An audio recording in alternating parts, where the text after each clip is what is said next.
ओम शांति। व्यक्ति एक, व्यक्तित्व अनेक। इस पुस्तक में आज हम पढ़ेंगे संतुलित व्यक्तित्व। इस विषय पर दिल्ली शक्तिनगर से ब्रह्मा कुमारी रानी बहन जी जगदीश भाई साहब के साथ के अपने हृदयस्पर्शी अनुभव इस प्रकार सुनाती हैं। तो चलिए आज हम इसे पढ़ते हैं। भाई साहब में नेम अर्थात नियम और प्रेम का बहुत बैलेंस था।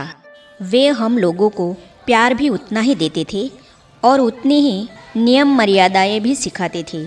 अगर किसी बहन से कोई गलती हुई हो तो अकेली को अपने पास बुलाते थे, उसकी गलती का एहसास कराते थे और आगे के लिए सावधानी देते थे। किसी बहन का किसी बात पर मनमुटाव हुआ है और वो रूस करके मूड ऑफ करके खाना पीना छोड़कर कमरे में बैठी हो तो भाई साहब खुद उसके पास जाकर उसको मनाते थे और कहते थे कि आप भगवान को भोग नहीं लगाओगे, उसको नहीं खिलाओगे। ऐसी ऐसी बातें सुनाकर उसको हंसाकर खाना खिलाते थे। वे बहुत गंभीर भी रहते थे और साथ साथ बहुत रमणीक भी। शुरू शुरू में मैं समझती थी कि वे कभी हंसते नहीं हैं, लेकिन जैसे जैसे उनके नज़दीक गई तो पता पड़ा कि वे इतना हंसाते हैं और हंसाते हैं कि हंस हंस कर उनकी आंखों में आंसू आ जाते हैं। हमें लगता था कि ये इतना क्यों हंसते हैं। जैसे छोटों के प्रति प्यार और ध्यान रहता था, वैसे बड़ों के प्रति बहुत सम्मान और स्नेह रहता था। दादी गुलजार के प्रति उनको बहुत सम्मान था। जब भी वे दिल्ली में रहती थी तो सब बहनों को उनके पास ले जाकर कहते थे, दादी इन बहनों से मिलिए, ओम शांति कहिए। उनके मन में रहता था कि सब बहनें दादियों की नज़रों में रहे, उनकी पालना और प्यार पाए। कभी कभी भाई साहब गुलजार दादी जी को फ़ोन करके कहते थे, दादी आज आप शक्तिनगर की बहनों के साथ नाश्ता करना, भोजन करना। हम सब बहनें अपना अपना खाना टिफ़िन में भरकर पांडव भवन जाते थे और दादी जी के साथ नाश्ता या भोजन करते थे। हम सबको भेजकर वे खुद सेंटर पर रहकर सब कुछ करते थे। इस प्रकार उन्होंने हम बहनों को न सिर्फ अपनी पालना दी, परंतु दादियों की पालना भी दिलाई और उनके अंग संग रहने का भाग्य भी प्राप्त कराया। चंचलता उनको अच्छी नहीं लगती थी। भाई साहब को किसी की चंचलता अच्छी नहीं लगती थी। मान लीजिए कि हम उनके कमरे में गए, हम बैठे हैं, भाई साहब फ़ोन पर किसी से बातें कर रहे हैं। वहाँ टेबल पर कुछ पेपर्स या कुछ चीज़ें पड़ी है। हम उनको उठाकर देखते हैं या पढ़ते हैं तो उनको अच्छा नहीं लगता था। बाद में कहते थे कि क्या आप में 2 मिनट शांति में बैठने की स्थिरता नहीं है। एक फटा हुआ कागज़ का टुकड़ा भी वहाँ पड़ा हुआ हो तो उनको उठाकर भी नहीं देखना है। अपनी कर्मेंद्रियों को संयम में रखो। वे हमें सिखाते थे कि बड़ों के सामने कैसे बैठना है, उनसे कैसे बातें करनी है और उनके सामने कैसे खड़े होना है। भाई साहब ने हमें बहुत सिखाया, उनसे हमने पाया ही पाया है। आज मैं डेरावाल सेंटर पर रहती हूँ। उस सेंटर को भाई साहब ने खुद खड़े होकर बनवाया।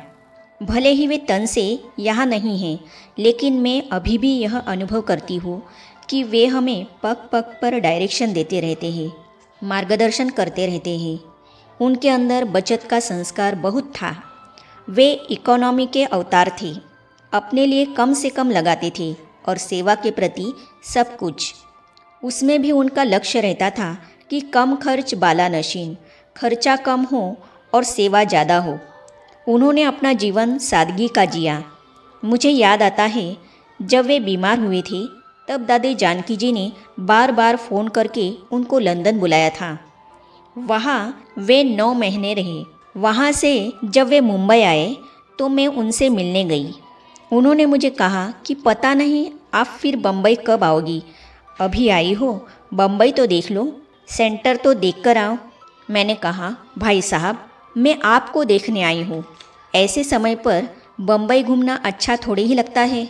आपके पास रहना छोड़कर मैं बम्बई घूमने जाऊँगी तो लोग क्या समझेंगे। कहते थे, ऐसी बात नहीं है, आप घूमने थोड़ी ही जा रही हो, सेंटर पर जाओगी, क्लास कराओगी, क्लास के भाई बहनों को अनुभव सुनाओगी तो सेवा हो जाएगी ना। साथ साथ थोड़े बहुत दर्शनीय स्थल देख कर के भी आ जाना। अस्पताल में रहते हुए कई सेंटरों पर उन्होंने फ़ोन किए और कहा कि रानी बहन आई हुई है दिल्ली से। वो अच्छी क्लास कराती है, क्लास भी कराना और थोड़ा बहुत वहाँ का एरिया दिखा देना। एक हफ्ता वहाँ रहकर मैं दिल्ली वापस आई। समाचार आया कि भाई साहब दिल्ली आ रहे हैं। उनके कमरे में एसी अर्थात एयर कंडीशनर नहीं था, सिर्फ कूलर था। मुझे कहा गया था कि भाई साहब को कमज़ोरी बहुत है, उनको इन्फेक्शन न हो इसलिए उनके कमरे में एसी लगाया जाए। डेरावाल सेंटर पर उनके कमरे में एसी लगवाया, लेकिन पता पड़ा कि भाई साहब डेरावाल नहीं शक्तिनगर आएंगे। दिल्ली छोड़े साल भर हो गया था।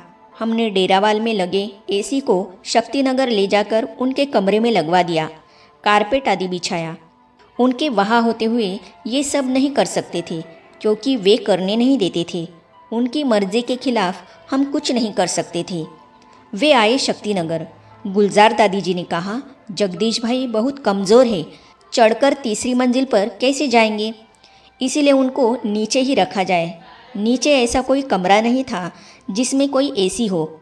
चक्रधारी दीदी का एक कमरा था, उसमें एसी नहीं कूलर लगा हुआ था। चक्रधारी दीदी उन दिनों रशिया में थी, तो दादी जी ने कहा उनको इसी कमरे में रखो। फिर मैंने दीदी के कमरे को ही तैयार कर दिया। भाई साहब को यह मालूम नहीं था कि उनको चक्रधारी दीदी के कमरे में रहना है। जब उनको कहा गया तो उन्होंने कहा कि यह तो बहनों का कमरा है, बहनों के कमरे में मैं कैसे रह सकता हूँ, मैं ऊपर ही चला जाऊँगा। गुलजार दादी जी ने कहा कि आपको यही रहना है। फिर दादी जी के कहने अनुसार वे उस कमरे में रहे, लेकिन उस एक दिन के लिए। रात को चुपचाप किसी को बताए बगैर अपने कमरे में चले गए। ऊपर जाकर देखा तो वहाँ कारपेट बिछाया हुआ था, एसी लगा हुआ था। उस दिन तो चुपचाप रहे। अगले दिन डेरावाल सेंटर पर सारी दिल्ली की तरफ से भाई साहब के स्वागत का कार्यक्रम था। उसमें गुलजार दादी जी और सब बड़ी बहनों को भी आना था। दादी जी ने मेरे से पूछा कि चक्रधारी बहन नहीं है, हम यह प्रोग्राम रखना चाहते हैं, आप करोगी? मैंने कहा, जी दादी, हम करेंगे। एक दिन मैंने दिल्ली के सब भाई बहनों को फ़ोन किया और सब तैयारी कर ली।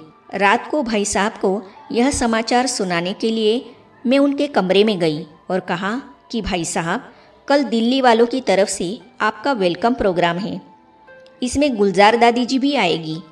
भाई साहब ने सुना और पूछा, यह एसी किसको पूछकर लगवाया है, कारपेट बिछाने के लिए किसने कहा? मैंने कहा, भाई साहब, एसी और ये कारपेट बिछाने की सेंटर के भाई बहनों की इच्छा थी, उन्होंने किया है।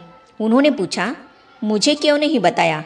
मैंने कहा, भाई साहब, सारा जीवन हम आपकी मर्ज़ी से चले, अभी तो हमें अपनी मर्ज़ी से कुछ करने दीजिए। यह भी हमने अपनी मर्ज़ी से नहीं किया, गुलजार दादी जी की आज्ञा अनुसार किया है। यह सुनकर उस समय तो वे चुप हो गए। प्रोग्राम पूरा होने के बाद भाई साहब ने दादी गुलजार जी को ये सब बातें सुनाई। उन्होंने कहा कि क्या हुआ, समय अनुसार और तबीयत अनुसार सुविधा लेनी पड़ेगी ना। भाई साहब चुप हो गए। अगले दिन सबसे पहले कारपेट उठवा दिया, उसके बाद एसी हटवा दिया और उसको चक्रधारी दीदी के कमरे में लगवा दिया। उनके लिए एक एसी गाड़ी ली गई थी, क्योंकि डॉक्टर के पास जाना आना होता था, लेकिन उस गाड़ी में बैठे नहीं। उन्होंने कहा, मैंने सारा जीवन सादगी में बिताया है, अभी अंतिम समय अपने प्रति साधन नहीं इस्तेमाल करूँगा। मुझे ये सब नहीं चाहिए। जो कुछ भी बाबा के नाम से उनको मिलता था, उन्होंने कभी अपने प्रति नहीं लगाया, सिर्फ बाबा की सेवा में ही लगाया। इस प्रकार उनका सादगी का, संयम नियम का, त्याग तपस्या का और अनुशासन प्रधान जीवन था। दीदी से प्रश्न पूछा, उनका पुरुषार्थ कैसा था? दीदी ने उत्तर में कहा, उनका पुरुषार्थ गुप्त था, वे किसी को दिखाते नहीं थे। वे रोज़ सुबह 2 बजे उठते थे, अमृत वेले का योग कभी मिस नहीं करते थे। दिन में वे 1 घंटे से ज़्यादा रेस्ट नहीं करते थे। उनकी दिनचर्या निर्धारित समय अनुसार ही चलती थी।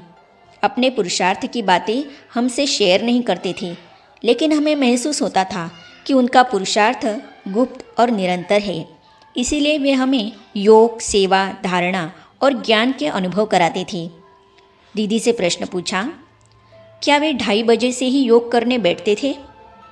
दीदी ने उत्तर में कहा, 2:30 से 3:30 बजे तक उनका योग का समय होता था, लेकिन कई बार वे जब योग करने बैठते थे तो थोड़े समय के बाद ही कुछ नोट करना शुरू कर देते थे। हम पूछते थे तो कहते थे कि बाबा मुझे कुछ टचिंग दे रहे हैं, कुछ बोल रहे हैं, कुछ कह रहे हैं, उसको नोट कर रहा हूँ। उसके बाद 3:30 से 4:30 बजे तक सबके साथ योग करते थे। उसके बाद अमृत वेले बाबा से सुनकर जो नोट किया रहता था उसके आधार पर कुछ लिखते थे। बाद में हम बहनों से उस लिखित को फेयर करवाती थी। आगे हम पढ़ेंगे, वे एक ही थे, एक ही है और एक ही रहेंगे। इस विषय पर रूस के सेंट पीटर्सबर्ग एवं उससे संबंधित सेवा केंद्रों की निर्देशिका ब्रह्मा कुमारी संतोष बहन जी भ्राता जगदीश जी के बारे में अपना अनुभव इस प्रकार सुनाती हैं। तो इन अनुभवों को हम पढ़ेंगे अगली कड़ी में। तो ये जानने और पढ़ने के लिए इस चैनल को सब्सक्राइब करने के साथ ही साइड में जो बेल आइकॉन है उसे भी क्लिक कीजिए, ताकि आने वाली सभी वीडियो और अब तक की सारी वीडियो आप तक पहुंचती रहेगी। ओम शांति।